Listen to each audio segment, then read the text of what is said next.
Hai Tribuners, sekarang saya berada di rumah dari Wakil Gubernur Banten. Beliau adalah Pak Ahmad Dimyati Natakusuma. Saya beruntung bisa bertemu beliau pada hari ini. Saya ingin ngobrol ringan lah dengan Pak Dimyati Natakusuma. Boleh ya Pak ya? Boleh, apalagi Kang Febi. Iya. Aduh, Pak ini Wagub, orang top. Ya. sekarang ini di Provinsi Banten ada pemutihan tunggakan pajak kendaraan bermotor.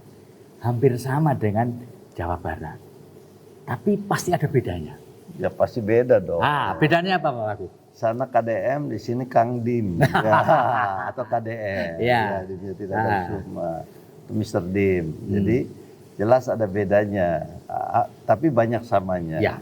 Ini pemutihan, bebas pajak, bebas denda, 2025 ke bawah. Nah, sempat di Jawa Barat tuh bingung, ada kejadian di Jawa Barat, bagaimana kalau yang habis pajaknya di bulan September, Oktober.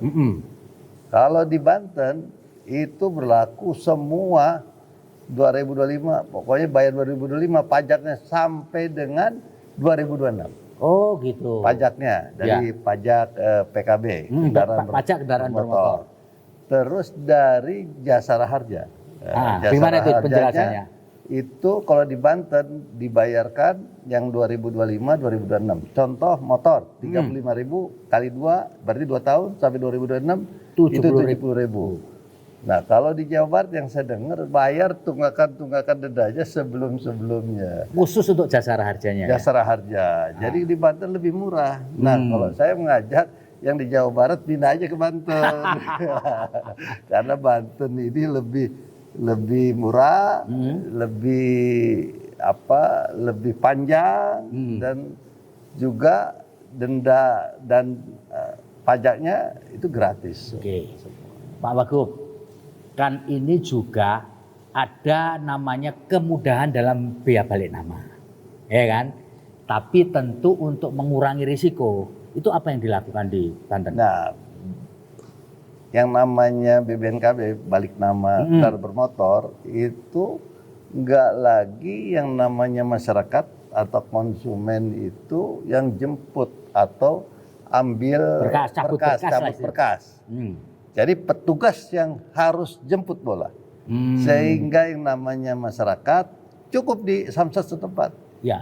Dan kalau yang bersangkutan orang, misalnya orang Serang di mana di samsat mana saja bisa diproses. Dan yang berikutnya adalah di Banten itu dibuka gerai-gerai di kecamatan-kecamatan. Untuk memudahkan Untuk memudahkan sehingga masyarakat untuk yang namanya pendaftaran, untuk yang namanya tes berkas, itu cukup di kecamatan-kecamatan. Nanti begitu selesai, ambil di samsatnya masing-masing atau diantarkan nanti ke rumahnya masing-masing. Nah, lalu ada syaratan membuat surat pernyataan itu apa Pak? Nah, surat pernyataan itu takutnya di Banten nih, takutnya ada yang pinjam meminjam, misalnya kendaraan bermotor, motor maupun mobil, jaminannya STNK, BPKB, kendaraannya dijaminkan, tiba-tiba oleh pihak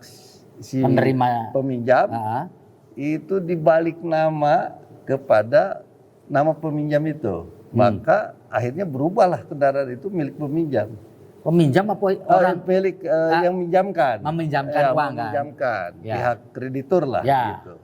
Pihak kreditur. Nah, itu jangan sampai terjadi, maka di Banten ada surat pernyataan. Isinya apabila melanggar, tidak sesuai, bahwa itu bukan kepemilikannya, maka dengan sendirinya yang namanya BPPKB itu batal demi hukum. Jadi supaya jangan sampai nanti digugat ke pengadilan panjang.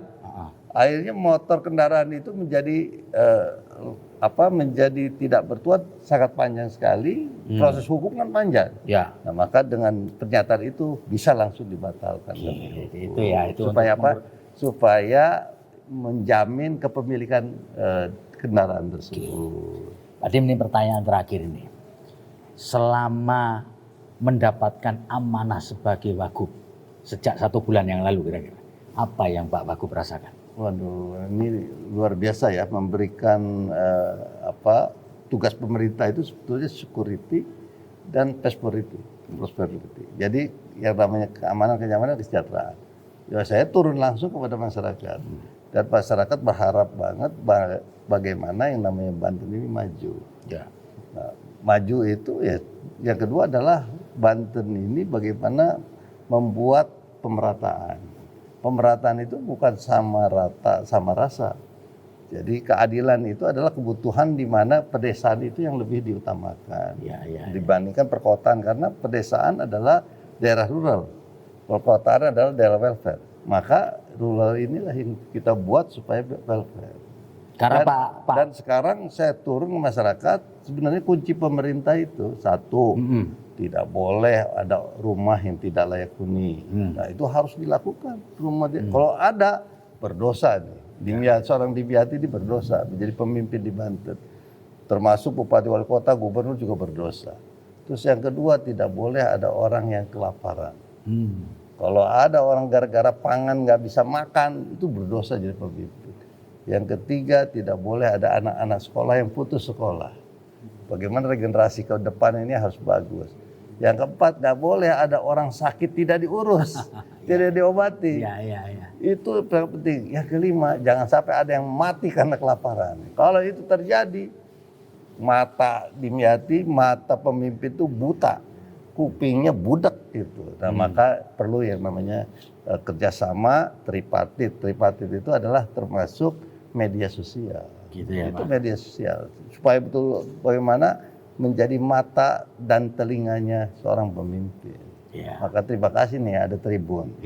Supaya menginformasikan apapun sekecil apapun, menyampaikan untuk apa? Untuk kepentingan bangsa dan negara khususnya Banten. Baik, itu Tribuners ngobrol pendek tapi daging lah dengan Wakil Gubernur Banten Pak Ahmad Dimyati Natakusuma. Pak Wagub, sukses selalu. Makasih Mas. Ya. Terima kasih. Semoga amanahnya sampai paripurna. Amin. Yes. Download Tribun X sekarang. Menghadirkan lokal menjadi Indonesia.